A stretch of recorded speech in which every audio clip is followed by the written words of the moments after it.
मेरे प्रिय बच्चे, यह ब्रह्मांड संतुलन के नियमों के आधार पर चल रहा होता है। यहाँ सब कुछ एक दूसरे को संतुलित करने के लिए ही घटित हो रहा होता है। फिर चाहे वह मनुष्य जीवन की परिस्थितियां हों या इस ब्रह्मांड में घटने वाली कोई अन्य घटना, सब कुछ एक दूसरे को पूरी तरह से संतुलित कर और उसे सुचारू रूप से संचालन करने के लिए ही घटित हो रही है। तुम्हारे भी जीवन में जो परिस्थितियां उत्पन्न हुई हैं, वह तुम्हारे जीवन को किसी न किसी प्रकार से संतुलित करने का कार्य कर रही हैं। पर इसी संतुलन के क्रम में कई बार दिव्य आत्माओं के साथ कुछ ऐसी घटना घटती है जो उनकी सोच से कहीं परे होती है, और तब वह इसे चमत्कार का नाम देते हैं। मेरे प्रिय, तुम्हारे भी जीवन को संतुलित करने के लिए बहुत सी ऊर्जाएं चल पड़ी हैं। चूंकि तुम सदैव सबका भला चाहते आए हो, लेकिन बदले में तुम्हें कभी वह हासिल नहीं हुआ जिसके तुम योग्य हो, जिसके हकदार हो। और इसी वजह से तुम्हारे जीवन में एक बहुत बड़ा खालीपन भर गया, और अब इस खाली स्थान को भरने के लिए नियति द्वारा बहुत सी दिव्य ऊर्जाएं तुम्हारे जीवन में भेजी जा रही हैं। वास्तव में यह संतुलन का कार्य करने के लिए ही तुम्हारे जीवन में भेजी जा रही हैं। अब यह दिव्य प्रकाश तुम्हारे जीवन में उतरेगा। इसे तुम्हें हर हाल में अपने जीवन में स्वीकार करना है। इसलिए तुम्हें इस संदेश को पूरा अंत तक सुनना है, चाहे कोई भी परिस्थिति क्यों ना हो जाए। इसे बीच में छोड़कर जाने की भूल नहीं करना, क्योंकि जो सवेरा तुम्हारे जीवन में होने वाला है वह इसी के माध्यम से घटित होगा। ये एक संकेत है तुम्हें यह बताने के लिए कि तुम्हें अब आगे क्या करना है। इसलिए तुम्हें इस संदेश में पूरा अंत तक बने ही रहना होगा, और चाहे कुछ भी हो जाए, तुम्हें इसके मर्म को समझना ही होगा। इसकी गहराई में स्वयं को ढालना ही होगा। मेरे प्रिय, सर्वप्रथम तुम ये याद रखो कि तुम अकेले नहीं हो। मैं सदैव तुम्हारे साथ हूँ, और अब मैं तुम्हारे जीवन की काया पलट करने ही आया हूँ। और मेरे प्रिय, यदि तुम चाहते हो कि तुम्हारे जीवन की काया पलट हो जाए, सब कुछ सकारात्मक और समृद्धिपूर्ण हो जाए, तो इसी क्षण संख्या 333 लिखकर इस बात की पुष्टि करो कि तुम इसके इच्छुक हो कि तुम्हारे जीवन में सब कुछ बेहतर कर दिया जाए। मेरे प्रिय, अब इस संदेश की दिव्य ऊर्जा धीरे धीरे तुम्हारे भीतर प्रवेश कर रही है। अब धीरे धीरे ऊर्जा तुम्हारे भीतर संचारित होगी, और इस संदेश के खत्म होते होते तुम इससे परिपूर्ण हो जाओगे। ये तुम्हें विभिन्न प्रकार के संकेत भी दिलाएगी और तुम तक तुम्हारे प्रगति के संदेश भी पहुंचाएगी। मेरे प्रिय, अब तुम्हें जो समाचार मिलेगा वो तुम्हारे लिए खुशियों से भरा होगा। इसलिए इस संदेश में बने रहना तुम्हारे लिए आवश्यक है, क्योंकि अब तुम अपने जीवन में निर्मित हो रही परिस्थितियों से परिचित होने वाले हो, और यह क्यों घटित हो रहा है इस सच्चाई को भी जानोगे। अलौकिक जगत में जो दृष्टिगत होता है वो क्यों हो रहा है, इस लौकिक जगत में जो उत्पन्न हो रहा है वह क्यों हो रहा है, इस सच्चाई को अब तुम पूर्णतया जानोगे, इसलिए इसे ध्यानपूर्वक सुनना। मेरे प्रिय बच्चे, कोई भी वस्तु मूर्त रूप धारण करके इस संसार में भौतिक रूप से तभी प्रकट होती है जब किसी व्यक्ति ने उसे अलौकिक जगत में अपनी चेतना के स्तर से देखा होता है। इसका अर्थ है कि कल्पना शक्ति, इच्छा शक्ति और ब्रह्मांड के मार्गदर्शन से जिसे व्यक्ति सर्वप्रथम अपने मन मस्तिष्क में निर्मित करता है, उसी को वह आगे चलकर भौतिक जगत में उत्पन्न होते देख पाता है। हजारों मील दूर बैठे व्यक्ति से प्रत्यक्ष बात करने का यंत्र किसी व्यक्ति ने पहले अपनी कल्पना में ही पिरोया था, तभी वह उसे मूर्त रूप दे सका। इस सृष्टि में कोई भी आविष्कार तभी भौतिक जगत में प्रकट हुआ जब पहले उसे किसी ने अपनी कल्पना शक्ति से अपने मन मस्तिष्क में निर्मित किया था। इसी प्रकार से तुम भी अपने मन मस्तिष्क में बहुत सी चीजें निर्मित किया करते हो।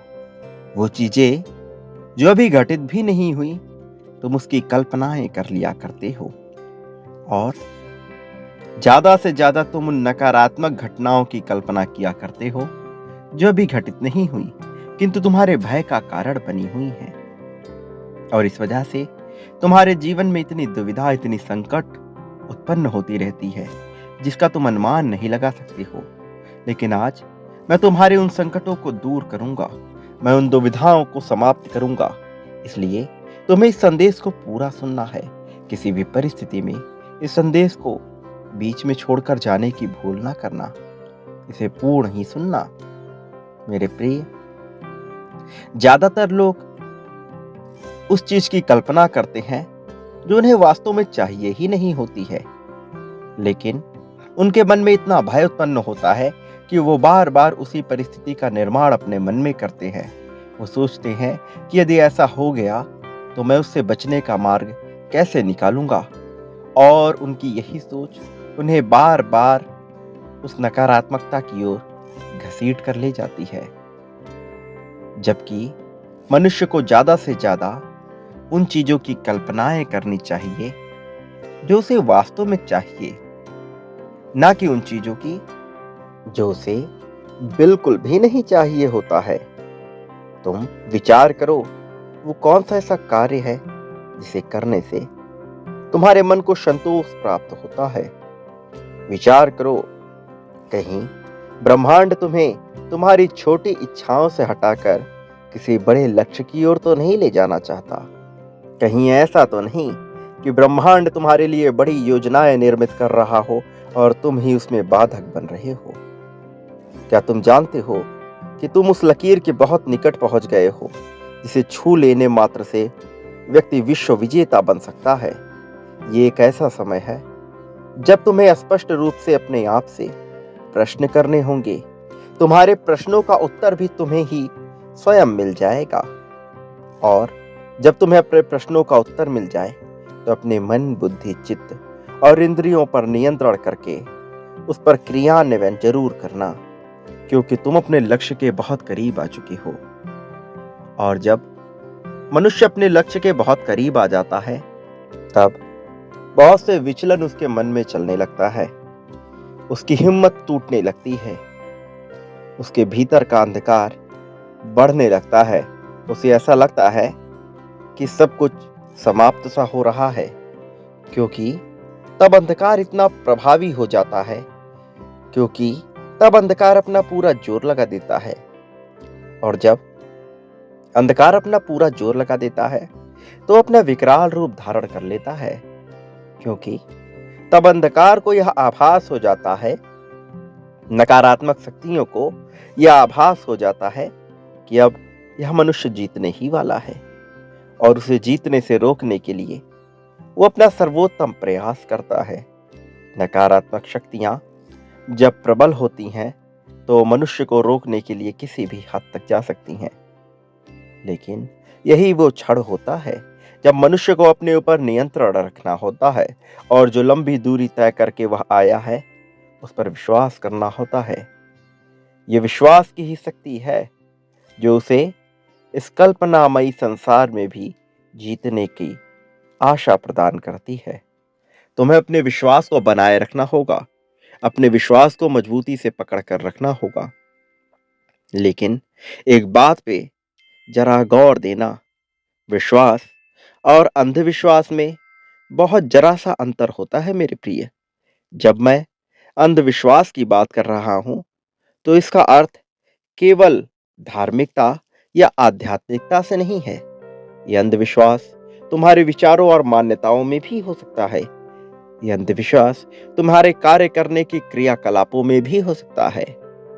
क्या तुम भयवश धर्म का पालन कर रहे हो या फिर अधर्म के मार्ग पर चलना ही तुम्हारा नैसर्गिक सत्य है?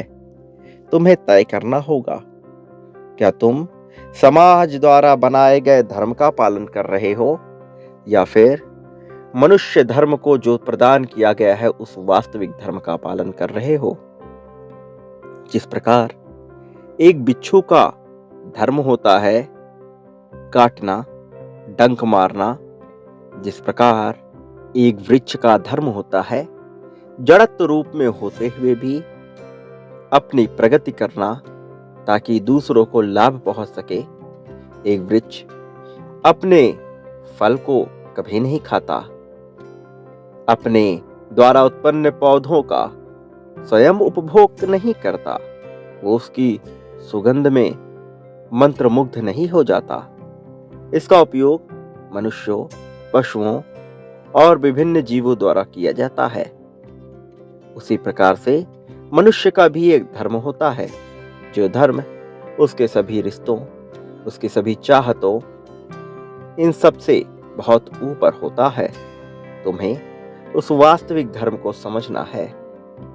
तुम्हें यह शरीर प्रदान किया गया है, इसके पीछे एक कारण है।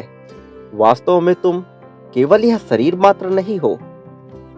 इस शरीर के होने तक तुम्हारी चेतना है, किंतु इस शरीर से ही तुम्हारी चेतना नहीं है।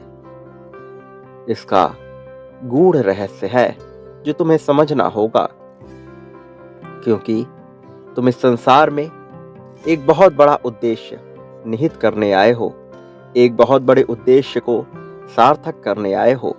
लेकिन यदि तुम अपने आप को ही नहीं समझोगे तो तुम किसी भी उद्देश्य को सार्थक करने में आखिर सक्षम कैसे हो पाओगे? इसलिए सर्वप्रथम तुम्हें यह समझना है कि तुम्हारा जीवन किस प्रकार से चल रहा है। इस संसार में जो कुछ भी घटित होता है वो प्रकृति के नियमों के अधीन ही घटित होता है। तुम्हारा किसी परिस्थिति में होना या ना होना तुम्हारी किस्मत है, किंतु जो घटना घटित होनी है वो होकर रहेगी। उसमें तुम्हारे होने या तुम्हारे ना होने से कोई फर्क नहीं पड़ता। ब्रह्मांड को इस बात से फर्क नहीं पड़ता कि कौन यहाँ उपस्थित है और कौन यहाँ उपस्थित नहीं है। नियति का जो लेख लिखा गया है वो घटित होकर रहेगा। तुम उसमें सार्थक रूप प्रदान कर सकते हो या फिर नहीं, ये चुनाव तुम्हारा है। किंतु मैं एक संरक्षक के रूप में, एक पिता के रूप में चाहता हूं कि तुम्हारी जीत हो। मैं चाहता हूं कि तुम सही मार्ग का अनुसरण करो, तुम धर्म के वास्तविक मार्ग का अनुसरण करो और अपने जीवन में उस चीज को समझो जो तुम्हारे लिए आवश्यक है, जो तुम्हारे लिए अनिवार्य है, जो तुम्हारे लिए आवश्यक नहीं है, जिसका तुमसे कोई लेना देना नहीं है। ऐसी व्यर्थ की बातों में अपना समय बिल्कुल भी बर्बाद मत करो।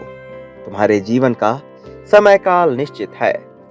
वस्तुतः प्रत्येक व्यक्ति के जीवन का समय काल निश्चित होता है और इस समय काल में क्या वो सार्थक बन पाएगा या नहीं बन पाएगा, ये उसका चुनाव होता है। किंतु मैं तुम्हारे दुखों को दूर करने जा रहा हूं, तुम्हारे जीवन में आ रही पीड़ाओं को समाप्त करने जा रहा हूं और इन पीड़ाओं को समाप्त करने का वस्तुतः सही समय आ चुका है, क्योंकि यदि अभी ऐसा नहीं किया गया तो बहुत देर हो जाएगी। एक लंबा अरसा तुमने पीड़ा में गुजार दिया है, इस उम्मीद में कि एक दिन सब कुछ बेहतर हो जाएगा। प्रेम के अभाव में तुम्हारी आंखों से बहुत आंसू निकले हैं।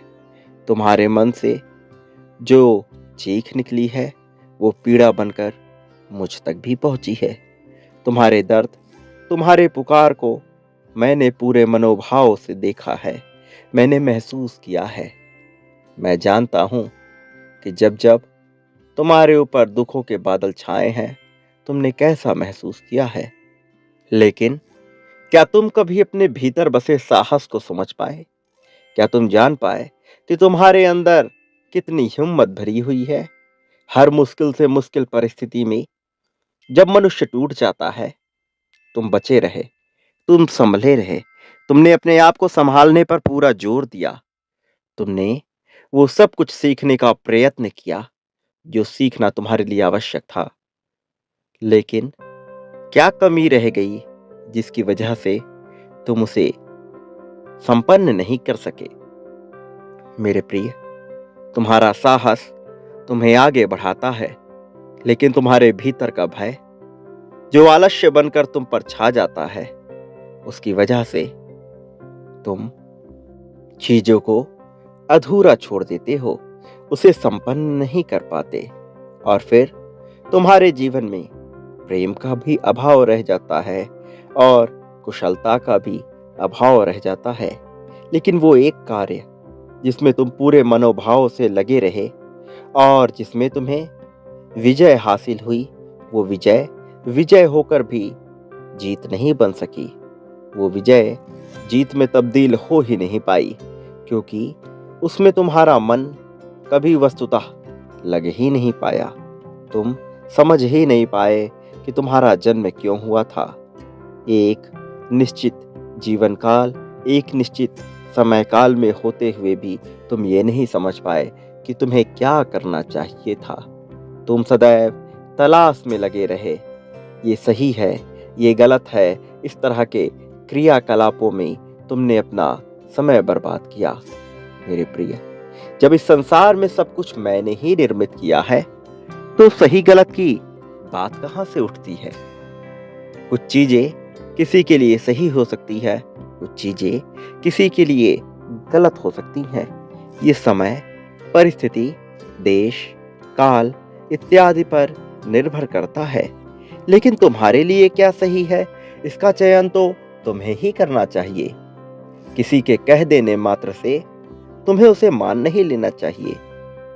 यदि इतिहास में किसी ने कुछ लिख दिया, तो क्या तुम उसे सत्य मान लोगे? क्या वो परम ज्ञानी रहा है? क्या वो परमात्मा रहा है? क्या तुमने कभी इसका विचार किया? यदि तुम बहुत जल्द लोगों की बातों से प्रभावित हो जाओगे, तो इस संसार में प्रगति कैसे प्राप्त करोगे? इसका कारण ये है कि जो मनुष्य बहुत जल्द अन्य मनुष्यों से प्रभावित हो जाता है, वो अपने भीतर के सूर्य को, अपने भीतर के तेज को कभी पहचान ही नहीं पाता है। वो अपने भीतर बसी दिव्य आत्मा का अपमान करता है, तिरस्कार करता है। वो परमात्मा को कभी समझ ही नहीं पाता है। और जो परमात्मा को समझ जाता है, उसे तो हर जगह फूल खिलते हुए दिखाई देते हैं। उसे तो हर जगह आनंद ही आनंद नजर आने लगता है। वो कुछ करने के भाव से मुक्त हो जाता है। वो अहंकार की भावना से मुक्त हो जाता है। मैं का भाव ही उसके मन से धीरे धीरे कर समाप्त होने लगता है। वो तो जल की भांति हो जाता है, जो कहीं भी किसी भी परिस्थिति में अपने रूप को भले ही बदल ले, किंतु कभी समाप्त नहीं होता। तुम आज से इस संसार में नहीं हो, पिछले कई जन्मों से तुम मनुष्य रूप में ही हो। पिछले कई समय काल से तुम विभिन्न पंथों को मानने वाले, विभिन्न देशों में भ्रमण करने वाले, विभिन्न जगहों पर रहने वाले एक पुण्य आत्मा रहे हो। लेकिन हर बार तुम्हारी मान्यताएं, झूठी मान्यताएं, अनावश्यक व्यर्थ की मान्यताओं ने तुम्हें जकड़ रखा था और अभी भी तुम्हारा वही दौर चल रहा है। लेकिन अब जबकि तुमने वास्तविक रूप से अध्यात्म की ओर अपने कदम बढ़ाए हैं, तो तुम मान्यताओं से ऊपर उठकर अपने जीवन को समझो। इस संसार में विभिन्न प्रकार के जीव मौजूद हैं, लेकिन उनमें से कुछ ही पुण्य आत्माएं हैं और तुम एक पुण्य आत्मा हो। जबकि तुम एक पुण्य आत्मा हो तो तुम्हारा उद्देश्य भी छोटा नहीं हो सकता, तुम्हारा लक्ष्य भी छोटा नहीं हो सकता। इसलिए तुम्हें विचार करना है कि जो तुम मांग रहे हो, क्या वास्तविकता में तुम्हें वही चाहिए? क्या वो प्राप्त होने के बाद वो तुम्हारे लिए व्यर्थ नहीं हो जाएगा? विचार करो, पिछले कुछ समय से जो तुम मांग रहे थे, वो मिलने के बाद क्या तुम्हारे लिए वो महत्वहीन नहीं हो गया? एक मोह लगाव के भाव ने तुम्हें उसके साथ जकड़ रखा है, लेकिन क्या वास्तविकता में उसका मूल्य वही रह गया जो तुम पहले विचार किया करते थे? इस संसार में जो कुछ भी नश्वर है, जो कुछ भी समाप्त हो जाएगा, वो कभी भी परम आनंद को प्राप्त नहीं हो सकता। वो कभी भी सत्य नहीं हो सकता। वो कभी भी धर्म नहीं हो सकता। धर्म तो केवल वही हो सकता है जो कभी समाप्त ना हो। धर्म केवल वही हो सकता है जो सदा से रहा है। तुम सदा से रहे हो, तुम आगे भी रहोगे। लेकिन यदि तुम देह भाव मात्र से जुड़े रहोगे, तो तुम कभी ये समझ ही नहीं पाओगे कि वास्तविकता में तुम कौन हो। मैं ये नहीं कहता कि तुम इस संसार को, इस माया को सब कुछ भूल जाओ। जो इस संसार को भूल जाता है, वास्तव में वो इस संसार में रहने योग्य ही नहीं है। जब मैं तुमसे कह रहा हूं कि तुम्हें अपने उद्देश्य को समझना है, तो ये तुम्हारे भौतिक उद्देश्यों के बारे में ही है।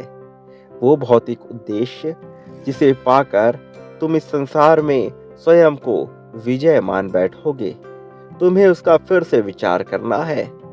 क्या तुम्हारी सोच थोड़ी छोटी नहीं हो रही है? मेरे प्रिय, इस संसार में जो आसमान तक बढ़ने की चाह रखता है, केवल वही किसी न किसी पहाड़ तक आकर गिरता है। जो जितना ऊंचा उड़ने का ख्वाब देखता है, वो ही उतनी ऊंची उड़ान भर सकता है। और जिसकी सोच शुरुआत से ही छोटी रही हो, वो कभी वहां तक पहुंच ही नहीं पाएगा जो वो चाह रहा है। तुम्हें जो चाहिए, तुम्हें अपनी सोच को वास्तविकता में उससे बड़ा करना होगा। विचार करो, जब तुम परीक्षा में कभी बैठते थे, तो तुम जितने अंक की चाह रखते थे, क्या उतने अंक आते थे? सदा उससे कम अंक आया करते थे। इसलिए तुम्हें जो चाहिए, तुम्हें अपने विचार को उससे बड़ा करना होगा, उससे विशाल करना होगा। मैं ये नहीं कह रहा कि तुम स्वयं को मोह से लिप्त कर लो। मैं ये भी नहीं कह रहा कि तुम अपने विचारों, अपनी चाहतों में डूब जाओ और केवल उसी के बारे में ही सोचा करो। इस संसार में तुम्हें जो प्राप्त है, वो पर्याप्त से ज्यादा ही है।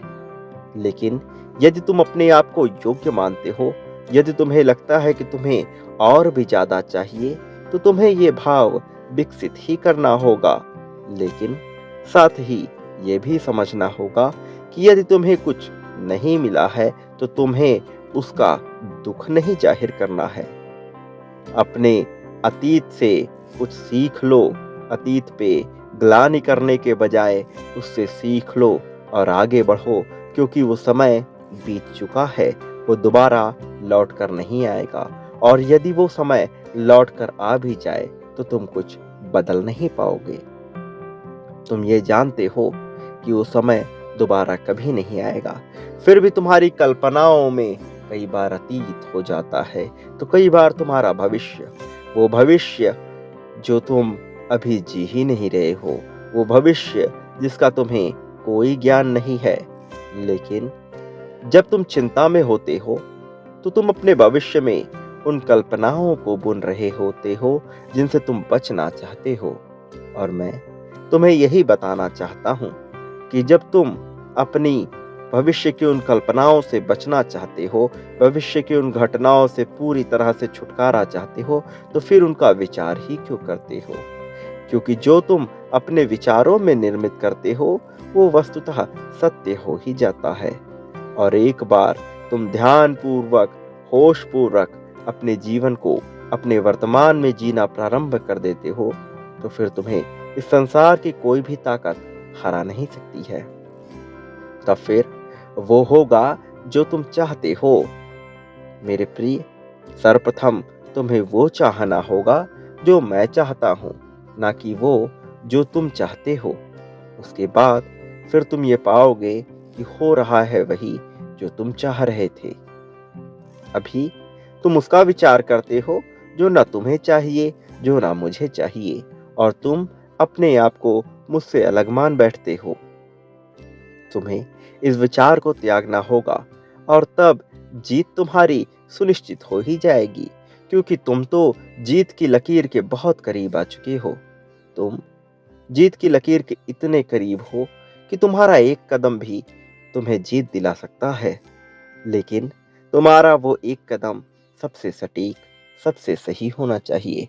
और ये चयन तो तुम्हारा ही होगा कि तुम अपने कदम वहां तक कैसे ले जाओगे। मेरे प्रिय बच्चे, अपने मन से सारे भ्रम निकालो, अपने मन से दुविधाओं को निकालो। पीड़ाओं के जो बादल तुम्हारे मन पे छाए हुए हैं उन्हें निकाल फेंको। तुम अपने मन में एक ऐसी डोर को बांधे बैठे हो जो वास्तविकता में है ही नहीं। भय की डोर, लगाव की डोर, मोह की डोर, ऐसी डोर जिसका वास्तविकता में कोई भी अस्तित्व नहीं है। मनुष्य अपनी सोच को विशाल नहीं कर पाता, जिस वजह से वो ये जान ही नहीं पाता कि उसमें कितनी ताकत भरी हुई है। जब एक हाथी छोटा होता है तो उसे रस्सी से बांधकर एक खूंटे से बांध दिया जाता है, और फिर उसे लगने लगता है कि वो उस खूंटे को तोड़ नहीं पाएगा, क्योंकि वो चाहे कितना भी प्रयास कर ले, वो इतना छोटा होता है कि उसमें इतनी ताकत नहीं होती कि वो उसे तोड़ पाए। और इसी भाव के साथ वो अपना जीवन जीने लगता है। लेकिन जैसे जैसे वह हाथी बड़ा होता है और उसे उसी खूंटे के साथ बांधा जाता है, तब पर भी उसे ये एहसास हो जाता है कि वो उस खूंटे को तोड़ नहीं सकता है, और धीरे धीरे करके वो प्रयास करना ही छोड़ देता है। और अंततः जब वो इतना विशालकाय हो जाता है कि वो अपनी एक चाल से भी उसे तोड़ सकता है, वो उस खूंटे को नहीं तोड़ता, क्योंकि उसके मन में इतना विश्वास प्रगाढ़ हो जाता है कि वो उसे नहीं तोड़ सकता, और फिर वो उसे तोड़ने का प्रयास भी नहीं करता। ऐसा ही कुछ तुम्हारे विचारों के साथ हुआ। बचपन से तुम जहां पर रहे हो, तुम्हारी जो परिस्थितियां रही हैं, तुम्हारे आसपास के जो लोग रहे हैं, वो किताबें, वो विचार, वो संदेश, जिनकी वजह से तुम्हारे मन मस्तिष्क पे ऐसी छवि बन गई कि तुमने स्वयं को कमजोर मान लिया। तुम स्वयं को उस परम आनंद से अलग मान बैठे और विभिन्न प्रकार के कुरीतियों में फंस गए, विभिन्न प्रकार की मान्यताओं में फंस गए। विचार करो, क्या ये मान्यताएं तुम्हें प्रगति दिला पाएंगी? क्या ये कुरीतियां तुम्हें आगे ले जा पाएंगी? तुम्हें आगे ले जाने का कार्य बहुत से दिव्य देवदूत करेंगे, और तुम्हारा अपना विश्वास करेगा, तुम्हारा सटीक सकारात्मक विश्वास। मैं ये नहीं कहता कि तुम पूरी तरह से प्रायोगिक विचार ही रखो, तार्किक विचार ही रखो, लेकिन तुम्हें यह समझना होगा कि तुम्हारे जीवन को सही दिशा देने के लिए क्या आवश्यक है। और अब जबकि तुम इस दिशा में कदम बढ़ा चुके हो, तो तुम्हें जीत दिलाना अत्यंत आवश्यक हो गया है, क्योंकि बहुत से लोग पीठ पीछे तुम्हारा उपहास उड़ाते हैं, और तुम्हारे भीतर के अहंकार को समाप्त होने नहीं देना चाहते हैं। उन्हें उनके कर्मों का फल देने का समय आ गया है। समय आ गया है कि उन्हें ये सबक दिया जाए कि वो जो कर रहे हैं वो उचित नहीं है, और उससे न केवल तुम्हारा बल्कि तुम्हारे जरिए विभिन्न लोगों का जीवन बर्बाद हो सकता है। इसलिए तुम्हारा जीतना अत्यंत आवश्यक है। अब दिव्य प्रकाश आकाश से निकल चला है। तुम्हें जीत दिलाने के लिए अपने भीतर झांक कर देखो। विभिन्न ग्रहों से निकलती हुई ऊर्जाएं तुम तक पहुंच रही हैं। तुम जहां हो उस क्षेत्र में अभी एक सकारात्मक ऊर्जा पहुंच रही है। वो सकारात्मक ऊर्जा इतनी प्रभावशाली है कि उसका झटका तुम्हें महसूस होगा। ये सकारात्मक होगा, ये बिल्कुल भी नकारात्मक नहीं होगा। दिव्य प्रकाश बहुत आगे बढ़ चला है। अब जीत का सवेरा तुम्हारे जीवन में स्थान लेगा। अब दुनिया भर की झंझटों को त्याग दो। अब भय को त्याग दो। अब केवल और केवल जीत को स्वीकार करो। अपनी बाहें खोलकर सारी मान्यताओं के बंधनों को तोड़कर विभिन्न प्रकार के क्रियाकलापों जिनसे तुम्हें नकारात्मकता का विचार आता है उनका त्याग करो और सकारात्मकता को पकड़ लो। किसी भी प्रकार की बेड़ियां अपने मन में नहीं बांधनी है। तुम्हारा मन गलत नहीं है। तुम्हारा मन बिल्कुल भी विषाक्त नहीं है। ये शुद्ध है, ये परम है, ये पूरी तरह से पुण्यता से भरा हुआ है। अब अपने जीवन में दिव्य आत्मा को स्थान दे दो मेरे प्रिय बच्चे। ऐसा करते ही तुम्हारा जीवन पुष्प की भांति खिल उठेगा और इस दिव्य आत्मा को, जीत को अपने जीवन में स्थान देने के लिए, अपने जीवन में विभिन्न प्रकार के बंधनों को तोड़ने के लिए, विभिन्न प्रकार की मान्यताओं से ऊपर उठने के लिए और सच्चाई को समझने के लिए, जीत को अपने जेहन में बसाकर उसे आकर्षित करने के लिए तुम्हें अभी इसकी पुष्टि करनी होगी। इसकी पुष्टि करने के लिए तुम्हें संख्या 1111 अर्थात 1111 इसे लिखना होगा। साथ ही यह भी लिखना होगा कि मैं जीत रहा हूँ, मैं जीत को भी आकर्षित कर रहा हूँ। मेरे प्रिय, अब समय आ गया है जब तुम्हारे भीतर का पुष्प खिल जाने दो। तुम्हारे भीतर की आग को बाहर निकलने दो। जीत को आकर्षित कर लो और दुखों को भूल जाओ। तुम बढ़ चले हो अब सही राह पर। अध्यात्म की ये राह तुम्हारे मन को प्रसन्नता से भर देगी। अब तुम्हें वो सुकून प्राप्त होगा जिसकी तलाश तुम लंबे समय से कर रहे थे। संतुष्टि के बादल छाएंगे तुम्हारे जीवन पे। निराशा के बादल पूरी तरह से छट जाएंगे और तुम्हारे भीतर का सूरज, तुम्हारे भीतर की आग दिव्यता का रूप लेकर एक बेहद जीत के साथ तुम्हारे जीवन को सराबोर कर देगा, तुम्हारे जीवन को रोशनी से भर देगा। मेरे प्रिय बच्चे, एक बात सदा याद रखना कि परिस्थिति चाहे तुम्हारे अनुकूल हो, परिस्थिति चाहे तुम्हारे प्रतिकूल हो, चाहे कोई तुम्हारा साथ दे, चाहे कोई तुम्हारा साथ ना दे, चाहे तुम कितने ही बड़े झंझट में क्यों ना फंस जाओ, तुम्हें मैं हर जगह से निकाल दूंगा। तुम्हें मैं कभी भी हारने नहीं दूंगा। मेरा आशीर्वाद सदैव तुम्हारे साथ रहेगा। मेरी शक्तियाँ सदैव तुम्हारे संरक्षण में लगी रहेंगी। कोई भी अब तुम्हें हरा नहीं सकता। कोई भी, चाहे कोई कितने ही ख्वाब क्यों ना देख ले, उसके ख्वाब मैं चकनाचूर कर दूंगा और तुम्हारी जीत को सुनिश्चित कर दूंगा, क्योंकि यही तुम्हारा भाग्य है, क्योंकि तुम्हें ऐसा ही होना था, क्योंकि अब तुम जीत के नए आयाम में प्रवेश कर चुके हो। सदा सुखी रहो, तुम्हारा कल्याण होगा।